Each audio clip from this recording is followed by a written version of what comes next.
रागाच्या भरात पित्याने केली 2 जुळ्या मुलींची निर्घृण हत्या, परिसरात खळबळ। बुलढाणा जिल्ह्याअंतर्गत येणाऱ्या देऊळगाव राजा तालुक्यातील अंधेरा पोलीस ठाण्याच्या हद्दीत एक हृदय पिळवटून टाकणारी आणि संतापजनक घटना समोर आली आहे।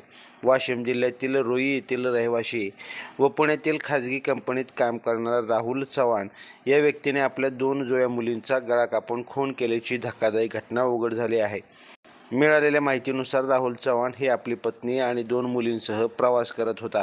प्रवासादरम्यान पती पत्नीमध्ये किरकोळ वाद झाला। या वादानंतर पत्नीने माहेरी जाण्याचा निर्णय घेतला, तर संतापलेल्या राहुलने आपल्या 2 लहान मुलींना घेऊन पुढे वाटचाल केली।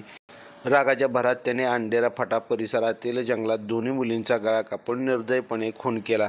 या अमानुष कृत्यानंतर राहुल स्वतः वाशिम पोलीस ठाण्यात जाऊन संपूर्ण घटना कबूल केली।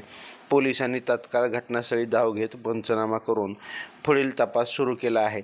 घटनास्थळी DYSP संतोष खराडे, ठाणेदार शक्करगे, पोलीस स्टेशन आसेगावचे PI Ramkrishna Bhakade, PC Laxman Mahale, PC Kishor Barkad, LCB Washim SC Rahul Vyavahare, NPC Rajkumar Yadav, PC Mahesh Wankhade, DPC Milind चंदकेशला तसेच पोलीस अधिकारी जारवार, फुसे, जाधव आदी अधिकारी उपस्थित होते।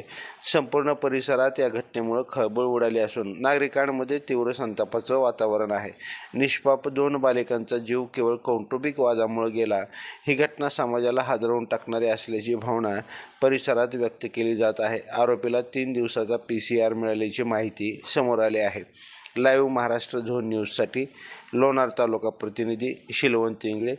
ताजे अपडेट जाणून घेण्यासाठी लाईव्ह महाराष्ट्र झोन न्यूजच्या YouTube चॅनलला सबस्क्राईब करा, तसेच बेल आयकॉनवरती क्लिक करा।